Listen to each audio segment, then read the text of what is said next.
Peddler Polly's cart as her horse pulled her up Main Street. Peddler Polly looked around and smiled. I'm sure glad to be back in Taletown. Imagine a town where everyone tells stories. Peddler Polly parked at the town square over on Town Hall. She saw a notice. Story swap today. Bring a story, if you still know one. You still know what? Hello, Peddler Polly. Came a sad little girl's voice. Well, it's my old friend Penny. Do you have a good story for me? I'm gladly trade for something from my new cart.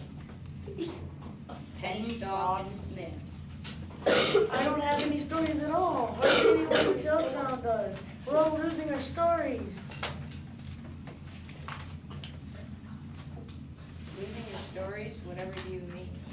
Well, we start to tell a story, and then it's gone. We can't remember it anymore.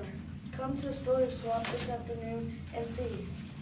Ladies and gentlemen, boys and girls, Another cart had parked on the square. Its sign said, Dr. Sebastian Spellbinder, Entertainment, Farah Fernandeo. Paraphernalia. What is that? Paraphernalia. Things and stuff, yeah. in the cart stood a man with a top hat, top coat, and goatee, surrounded by piles of wooden boxes. A crowd was gathering before him. You've heard of a storyteller and you've heard of a storybook. Well, I'm here to show you something finer still. The brand new patented Spellbinder Storybox. Oh, Peddler Polly. He's selling stories. Dr. Spellbinder held up one of the wooden boxes, showing a pane of glass on one side. He flipped the switch and then the glass came to life. Tiny characters moved across the pane and tiny voices came out. Someone in the crowd yelled, It's Cinderella. Dr. Spellbinder turned a knob, and a different moving picture appeared. That's Puss in Boots. he turned the knob again. And that's Sleeping Beauty. Never again will you have to ask for a story, and never again will you have to imagine the pictures. Who will be the first to buy the story box? I'll take one. So will I. I'll take two. Before long, Dr. Spellbinder's cart was empty. The town square was covered with children and grown-ups all staring blankly at little boxes. I don't like the look of this. When Peddler Polly arrived at the story shop that afternoon, Town Hall was packed. The room was buzzing with talk about lost stories and Spellbinder's story boxes. Finally, Major Bertha Bigwig took the stage. She glanced nervously around her. Welcome to the Story Swap. It is my honor to tell the first story. The Pied Piper of Hamelin. From her seat by an open window, Peddler Polly heard a soft whirl and a sucking noise. Life in the town of Hamelin was pleasant, or it would have been, if not for the The mayor turned pale. I've lost my story. And she ran from the stage. A horrible murmur rose in the room. Milton Marbles, the school teacher, tried next. My story is Jack and the Beanstalk. Again, Peddler Polly heard the whirl and a sucking. There was once a poor widow who had only a son named Oh no! He fled the stage in tears. Next came Penny. This is the myth of Pegasus. Peddler Polly heard the noises once more. A long time ago in Greece, there was a horse called Pegasus. The horse was special because Stop the swap. We can't afford to lose any more stories. It's the end of storytelling in Taletown. As excited talk filled the room, Peddler Polly thought she heard a cackle out the window. She looked and saw a man with a top coat and a top hat hurry away from the building. He carried a large wooden box covered with switches, knobs, and dials, with a long hose attached to it. It's Dr. Spellbinder. I'd better look into this. Peddler Polly hastened from the hall. She followed Dr. Spellbinder from a distance as he left the town and made his way into the hills.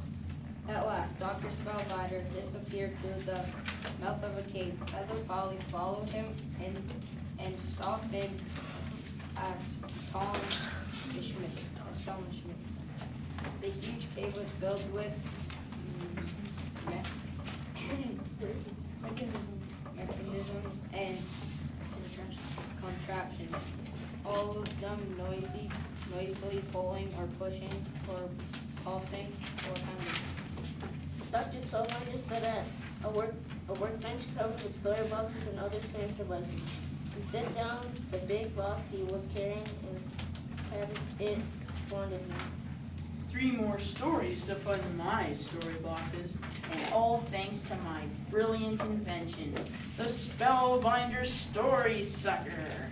Soon I'll steal all the stories in the world, then everyone will need a story box, and I'll be rich, rich, rich! Not if I can help it. Peddler Polly, what are you doing here? Putting an end on your evil plan, Spellbinder. You'll never stop me. Then Dr. Spellbinder grabbed the story sucker and sprinted from the cave. Down the hill sped Dr. Spellbinder, while Peddler Polly puffed in pursuit. Without the story sucker, Peddler Polly was faster. You won't catch me so easily. He lifted the lid on the story sucker and reached in. See how you like this story, Peddler Polly. He threw something behind him. There was a flash of light, and out of nowhere a huge crowd of children appeared. Coming uphill toward Peddler Polly, they were led by a man in a many-colored costume playing on a pipe. Well, I'll be. Peddler Polly pushed past the startled man and pressed through the crowd of mesmerized children. Mesmerized children. It's a cartoon, kids, but I wouldn't follow a Pied Piper. Dr. Spellbinder was far ahead, but Peddler Polly ran hard and gained on him. One good story deserves another. And he reached into the story sucker. Another flash, and Peddler Polly saw a boy chopping down his gigantic beanstalk. But just then, the boy tucked his heels, calling, Heads up. Peddler Polly looked up and stopped just in time. A huge man tumbled from the sky and landed with an earth-shattering crash just before him. didn't know stories could be so dangerous. Peddler Polly ran around the giant while she waved to the boy and called back. Thank you, Jack. Oh.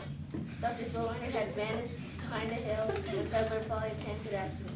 As she ran up the bend, she gasped. Tied to a landing platform was a lighter-than-air balloon, and Dr. Spellbinder was climbing into the basket. Oh no, now he'll get away for sure, unless. It's all over, Peddler Polly. Dr. Spellbinder untied the rope and the balloon floated into the air. But I still have one more story, and it might as well keep you busy.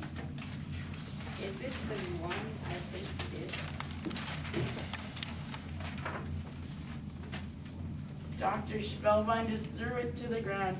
Another flash, and 3 stood, a horse with long and graceful wings. Pegasus. Peddler Polly ran and leaped onto the horse and dug in her heels. The horse flopped its wings smoothly and rose in the air, but up and up its spiraled until it was flying circles around the dismayed Dr. Spellbinder. Guess you forgot your mythology, Spellbinder. Did you know Pegasus was a flying horse? Peddler Polly rode in close, grabbed Dr. Spellbinder, and flung him across the horse's back. My story sucker! Cried Dr. Spellbinder as the balloon floated away with his invention. I don't guess you'll meet it where you're going for a crime like shutting up your stories. And judge is sure to shut you of unhappily ever